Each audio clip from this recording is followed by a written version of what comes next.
मत्ती अध्याय 3 और उसके 16वीं आयत को हम पढ़ेंगे। एक बार हाथ को उठाइए। आज मेरे लिए बड़ा काम होगा।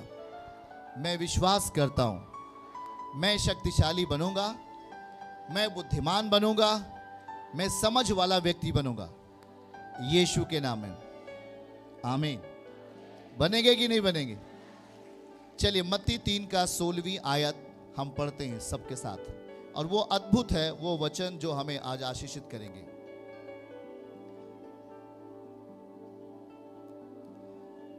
तब यीशु बपतिस्मा लेकर तुरंत पानी में से ऊपर आया। वाह! बगल वाले का हाथ पकड़ के बोलिए, बोलो बगल वाले का हाथ पकड़ो और बोलो जागते रहना है। हाँ, क्या लिखा है मत्ती 3 के 16 में? और यीशु बपतिस्मा लेकर तुरंत पानी में से ऊपर आया, और देखो उसके लिए आकाश खुल गया। उसके लिए आकाश खुल गया। कहिए, आप केवल बैठकर यहां देखने के लिए नहीं आए हो, आपको बोलना पड़ेगा तभी आपको समझ में आएगा। आप लोग यीशु आश्रम में बैठे हैं ना, तो इतने धीरे में इतने शांत क्यों हैं?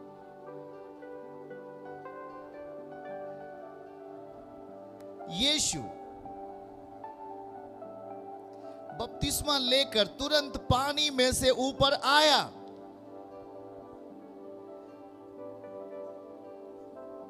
देखो, सब लोग कहिए देखो।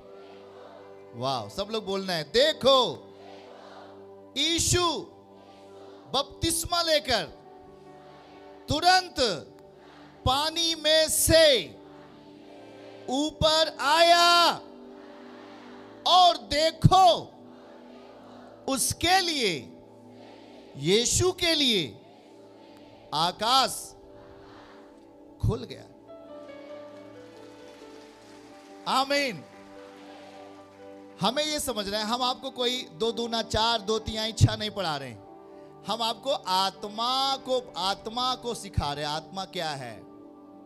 ये आत्मा है, ये वचन आत्मा है कि नहीं? कितने लोग मानते हो ये वचन आत्मा है? ये वचन आत्मा है। इसीलिए ये चीजें यीशु के नाम से बलवंत होती हैं। हम जो सीख रहे हैं वो आत्मा के विषय में सीख रहे हैं, और याद रखो, हम जिसके विषय में सीखते हैं उसके विषय में हम बलवान हो जाएंगे।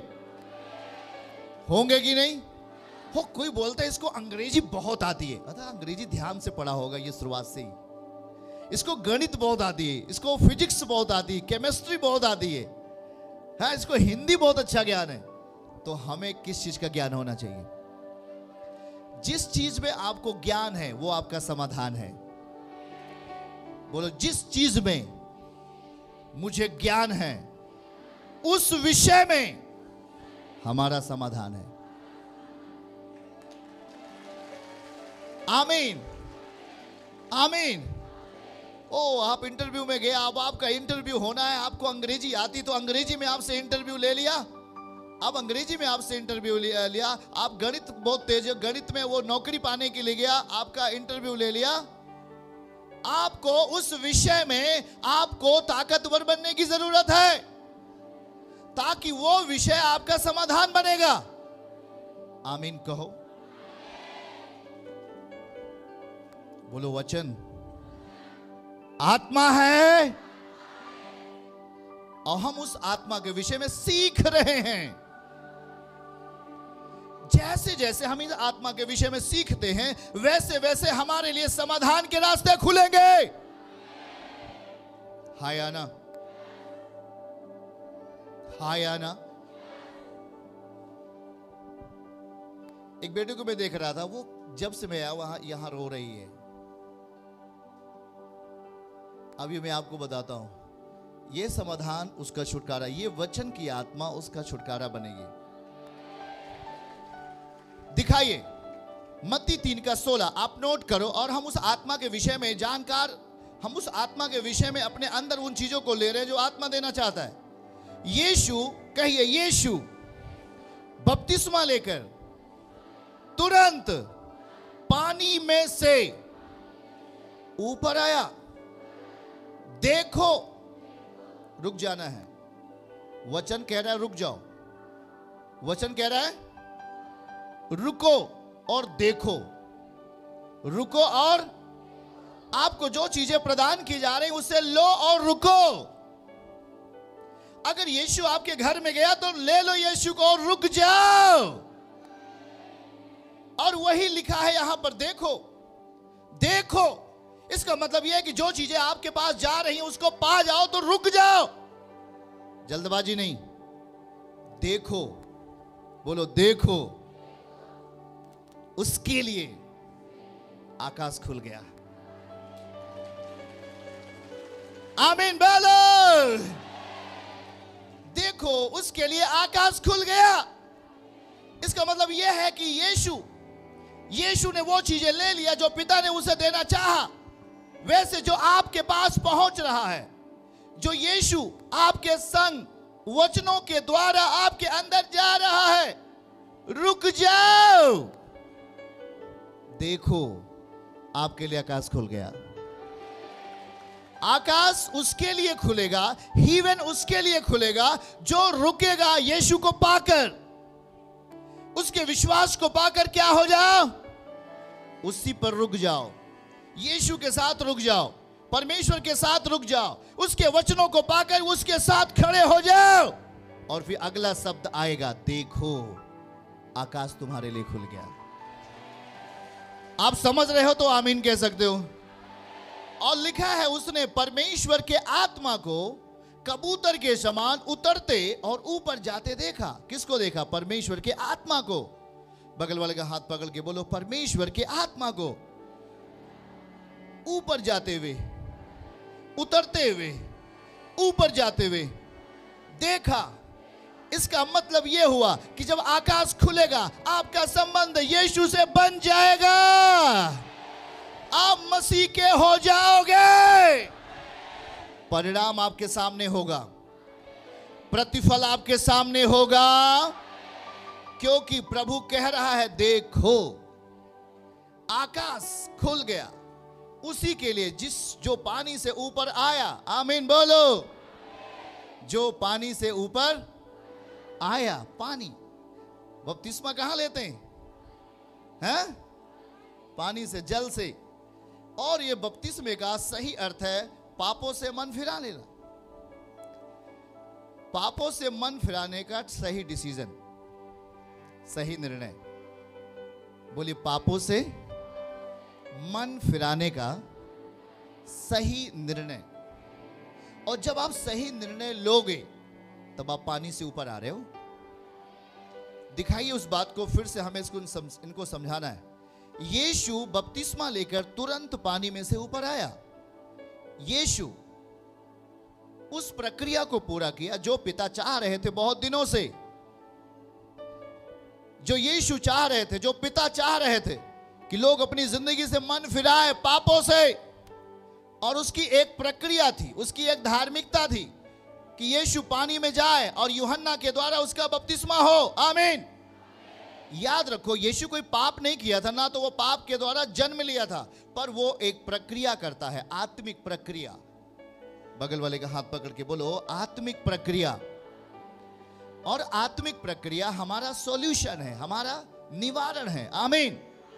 आत्मिक प्रक्रिया, यीशु मसीह पानी के भीतर गया और वो यूहन्ना के द्वारा बपतिस्मा लिया। बाइबल कहता है कि वो पानी से ऊपर आया। पानी से, ये तो निर्णय लेना ही पड़ेगा। पानी से ऊपर कब आओगे?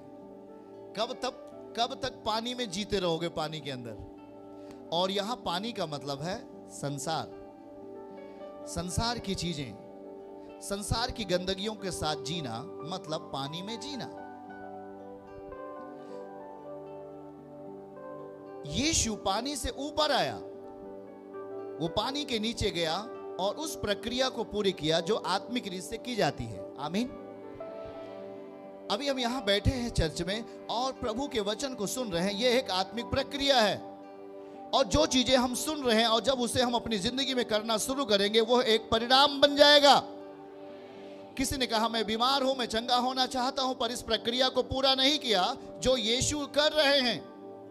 यीशु पानी से ऊपर आया, क्या हम पानी से ऊपर आ गए क्या? हमने कहा अभी भी मेरे पास वो पुरानी चीजें हैं जो मैं पहले करता था, अब भी मैं वही चीजें करता हूं जो पहले कर रहा था।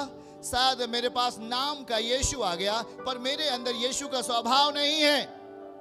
दिखाइए इस पद को फिर से हम पढ़ेंगे, ये अद्भुत है। बोलिए, यीशु बपतिस्मा लेकर तुरंत, आपको ये डिसीजन लेना है। बोलिए तुरंत। तुरंत के नीचे आप कलम से अंडरलाइन करिए, बाइबल में अपने या अपने नोट्स में जहां आप वचन लिख रहे हैं वहां पर अंडरलाइन करिए। ये तुरंत, सडनली, सडनली। याद रखो, अगर अभी आप पानी के अंदर हो तो आपको सडनली मतलब तुरंत निर्णय लेना होगा पानी से ऊपर आने की। और जब आप पानी से ऊपर आने का, गंदगियों से ऊपर आने का निर्णय जब आप लोगे तो आपके लिए एक शब्द लिखा गया है, देखो। देखो, क्या देखना है? प्रतिफल आपके सामने है, ये देखना है। रिजल्ट आपके सामने है, ये देखोगे। आमीन बोलो, आमीन बोलो। यह एक आत्मिक बल है हमारी जिंदगी का, यह एक हमारे भविष्य का एक प्लान है। हम कुछ कह रहे थे आत्मा में, किसी चीज की बातों को लेकर हम समझ रहे थे अपनी जिंदगी में। जो हमारे लिए दिया गया वो एक वचन था। आमीन कहो। यीशु ने अपनी जिंदगी, अपनी लाइफ कैसे शुरू की? वो लिखा है कि वो पानी से तुरंत ऊपर आया। मतलब ये कि यीशु पाप के द्वारा जन्म नहीं लिया था, पर वो आत्मिक कामों को पूरा कर रहा था। बोलिए, आत्मिक कामों को पूरा कर रहा था। जैसे कि यीशु 9 महीने के बाद जन्म लेता है, यीशु तो 1 महीने के अंदर ही जन्म ले सकते थे। यीशु तो एक ही दिन में जन्म ले सकते थे, वो परमेश्वर हैं। आमीन बोलो। पर वो प्रक्रिया पूरी करता है वो अपने विधान के द्वारा। हम यहां देखेंगे यीशु पानी से ऊपर आया। क्या लिखा है? बपतिस्मा। इसका मतलब मन फिराव। मन फिराव की प्रक्रिया एक आत्मिक प्रक्रिया है। आमीन। अगर आप यीशु को आज जान रहे हो तो अपने मनों को यीशु की ओर लगाओ। अगर आज ही आप यीशु को समझ रहे हैं और यीशु के साथ अपनी जिंदगी को लाना चाहते हैं और शक्तिशाली बनाना चाहते हैं तो आज ही आपको तुरंत, क्या लिखा हुआ है बाइबल में? देखिए वचन में क्या लिखा हुआ है, तुरंत। क्या लिखा है? यीशु बपतिस्मा लेकर तुरंत। ये तुरंत शब्द क्या है? सडनली, अचानक। अपनी जिंदगी में आपको निर्णय लेना ही पड़ेगा। अगर आज आप बुरे काम कर रहे हैं, आज आप पाप में जी रहे हो, आज आप पानी के भीतर जी रहे हो, तो आपको पानी से ऊपर आना है। जो पानी है वह एक संसार का दृष्टांत है। जो पानी है वो एक संसार का दृष्टांत है। प्रभु नहीं चाहता तुम संसार के अंदर रहो, प्रभु चाहता है तुम संसार के ऊपर रहो। हालेलुया। यीशु पानी पे चला कि नहीं चला? यीशु पानी पे क्यों चला? वो अपने चेले को क्या दिखाना चाहता था? तुम्हारे पास नाव है, तुम्हारी नाव भी नहीं चल पा रही है, मैं पानी पे चल के तुम्हारे पास आ रहा हूं। क्यों यीशु मसीह पानी पे चला? वो दिखा रहा था कि मैं इस संसार के ऊपर मेरा नियंत्रण है, मैं इस संसार से उच्च हूं, मैंने इस दुनिया को बनाया है, मेरा अधिकार है इस पूरे दुनिया के ऊपर। हालेलुया। वो समुंदर भी, वो झील जो गहरी झील थी, उसके ऊपर यीशु चलता हुआ आ रहा था कि नहीं? अब यहां जो आपको समझने की जरूरत है वो बहुत महत्वपूर्ण है। हम अपने मन का बदलाव, यह एक प्रक्रिया, मन का बदलाव। बोलिए हाथ उठा के, मन का बदलाव एक शक्ति है, एक सामर्थ्य है। कहिए फिर से, मन का बदलाव एक शक्ति है, एक सामर्थ्य है, एक सॉल्यूशन है, निवारण है हमारी समस्याओं का। आमीन, आमीन। क्या आप उस सॉल्यूशन को, उस निवारण को अपनी जिंदगी में चाहेंगे? प्रभु कह रहा है क्या? तुरंत। यीशु आपको, जब यीशु को आप समझ जाओ, यीशु को आप जान जाओ, तो आप देर मत करो, देर मत करो। और हमें सडनली तुरंत ही वो निर्णय लेना होगा जो यीशु ने लिया। वो पाप में नहीं था, ना तो पाप के द्वारा जन्म पाया था, वो आत्मा में जन्म पाया था, वो पवित्र आत्मा में जन्म पाया हुआ था। पर वो हमें सिखा रहा है, हमें इस प्रक्रिया को पूरी करना होगा। तभी हमारे लिए क्या खुलेगा? आकाश। तभी हमारे लिए क्या खुलेगा? यीशु बपतिस्मा लेकर तुरंत पानी में से ऊपर आया। हाथ उठा के बोलो, पानी में से ऊपर आया। और देखो, 3 बार बोलो, दूसरा बोलो, तीसरा, देखो वो व्यक्ति चंगा हो गया। देखो उसके लिए आशीष आ गई। देखो उसके लिए रास्ते खुल गए। देखो उसके लिए जिंदगी में आशीषें आ गई यीशु के नाम में। चर्च की सभी प्रार्थनाओं को और परमेश्वर के दास के द्वारा टीचिंग सुनने के लिए और अपडेट्स को जानने के लिए हमारे इस चैनल को सब्सक्राइब करें और साथ में बेल आइकन को दबाएं, ताकि जब भी लाइव प्रार्थना हो तो सबसे पहले आप देख सकें।